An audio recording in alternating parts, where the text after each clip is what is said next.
Welcome to నేతా media.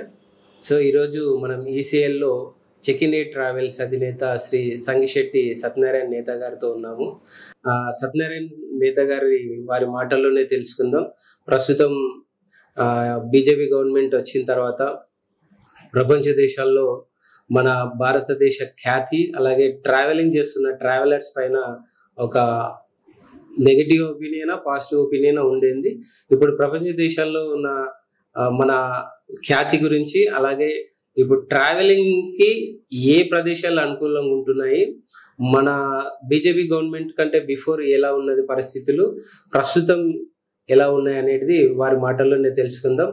ముందుగా welcome to Sangisetti Satyanarayana నేత గారు. సార్, మీ అనుభవాలు, అలాగే మీ చెకిన్ ఎయిట్ ట్రావెల్స్ నుంచి ఏ ఆఫర్లు ఇవ్వబోతున్నారు, మీ ఇంట్రడక్షన్ ఇవ్వండి చెకిన్ ఎయిట్ ట్రావెల్స్ గురించి, అలాగే ప్రపంచ దేశాల్లో మన భారతదేశం పైన ఉన్న ఒపీనియన్ గురించి కూడా మీరు మీ అనుభవాన్ని మాతో పంచుకోండి. నేతా మీడియా విజన్కి నమస్కారం. నేతా మీడియా విజన్ ప్రేక్షక మహాశైలందరికీ కూడా నమస్కారాలు తెలియజేస్తున్నాను. ముందుగా నిన్ననే వచ్చిన రిజల్ట్స్, మన భారతదేశాన్ని బీజేపీ ప్రభుత్వం మూడోసారి ప్రధానమంత్రిగా రాబోతున్న వారికి శుభాకాంక్షలు తెలియజేస్తున్నాను. అలాగే భారతదేశంలో ఉన్న అన్ని రాష్ట్ర ప్రజలకు కూడా మంచి తరుణంగానే భావించవచ్చు. ఎందుకంటే కాంగ్రెసేతర ప్రభుత్వం ఏది కూడా ఇప్పటి వరకు మూడోసారి ప్రధాని అవ్వలేదు. ప్రధానంగా మన మోడీ గారు మూడోసారి ప్రధానమంత్రి కాబోతున్నారు. ఇది శుభ పరిణామం. ఎందుకంటే ప్రపంచ దేశాల్లో అన్ని దేశాలకు కూడా ప్రధానంగా ఈ టూరిజం డెవలప్మెంటు, ఈ టూరిజం గురించి ఇంతకుముందు చాలా తక్కువ చిన్న చూపు చూసేవారు భారతదేశాన్ని. కానీ ప్రపంచంలో ఉన్న అన్ని రకాల చూడదగ్గ ప్రదేశాలు, వాతావరణాలు మన భారతదేశానే ఉన్నాయి. ఇలాంటివన్నీ కూడా మోడీ ప్రభుత్వం వచ్చిన తర్వాత ప్రపంచానికి ఈ విషయాలన్నీ చాలా తెలిసాయి. ఉదాహరణకు మాల్దీవ్స్ గురించి చాలా తక్కువ మందికి తెలుసు. మాల్దీవ్స్కు టూరిస్టులు ఎక్కువ వచ్చేవాళ్ళు గారు.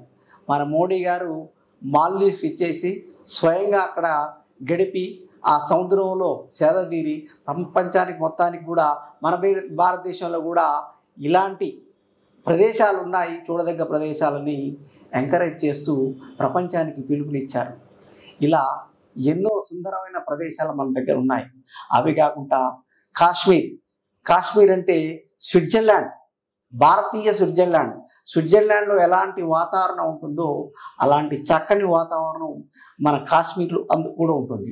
కాశ్మీర్ అందాలు తనివి తీరలేని, చెప్పడానికి అలవే. కానీ మనం స్విట్జర్లాండ్ వెళ్ళాల్సిన అవసరం లేకుండా వేరే దేశం వాళ్ళు ఎవరైనా కూడా మన కాశ్మీర్కి వచ్చి అందాలు తిలకించవచ్చు. ఎందుకంటే ముఖ్యంగా 370 జీవో తర్వాత ఎక్కువ టూరిస్టులు కూడా కాశ్మీర్కు చూడటానికి వెళ్తున్నారు. అందమైన లొకేషన్స్, పూల పరిమళాలు, మంచు కొండలు, స్కీయింగ్, ఇలా రకరకాల అనుభూతులతో వెళ్ళడానికి అనుకూలమైన ప్రదేశం.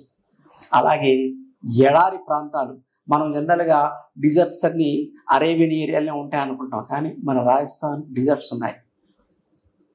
తర్వాత వర్షాలు, నార్త్ ఈస్ట్కి వెళ్ళినట్టుంటే ఎత్తైన కొండలు, చల్లటి ప్రదేశాలు, ఇలా ఎన్నో ఉన్నాయి. ఇవన్నీ కూడా ఎంకరేజ్ చేయడానికి ప్రభుత్వాలు ముందుకొచ్చి వాటికి అవసరమైన విమానయాన సదుపాయాన్ని ప్రకటిస్తున్నారు. ఇంతకుముందు చాలా తక్కువ ఉండే విమానయానాలు ఇప్పుడు ప్రతి ప్రదేశానికి కూడా విమాన సౌకర్యం కల్పించారు.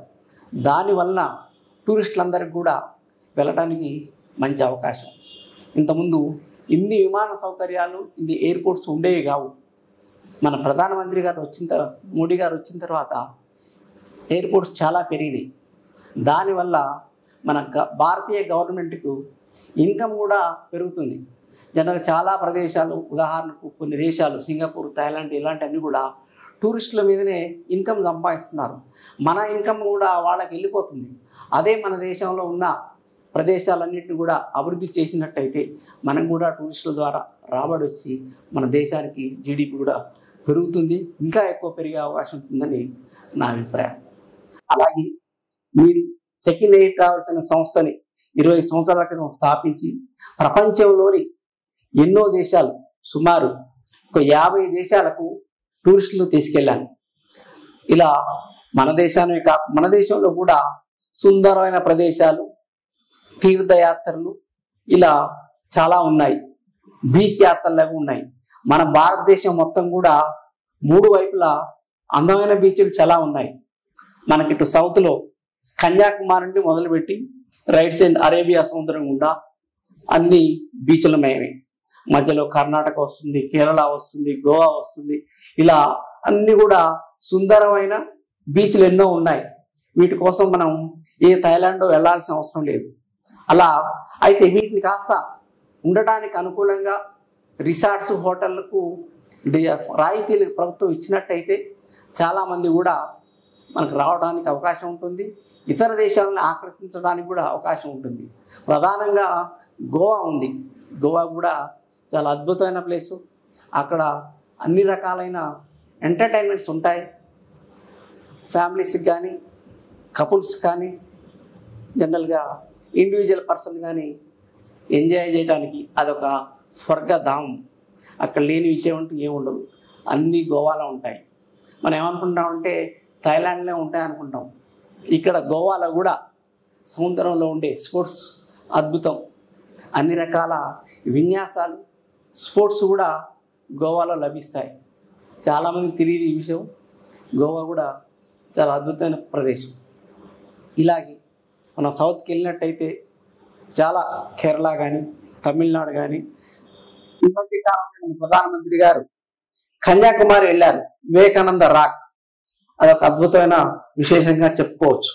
అక్కడ ధ్యానం 45 గంటలు ధ్యానం చేసి ప్రపంచానికి తెలియజేశారు. ఒక ధ్యాన మందిరం ఉంది.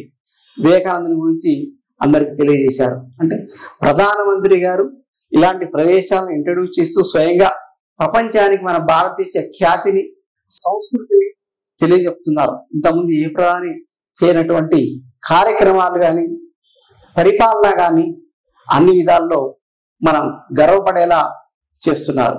వారికి మనం ఎంతైనా రుణపడి ఉండాల్సిన అవసరం ఉంది.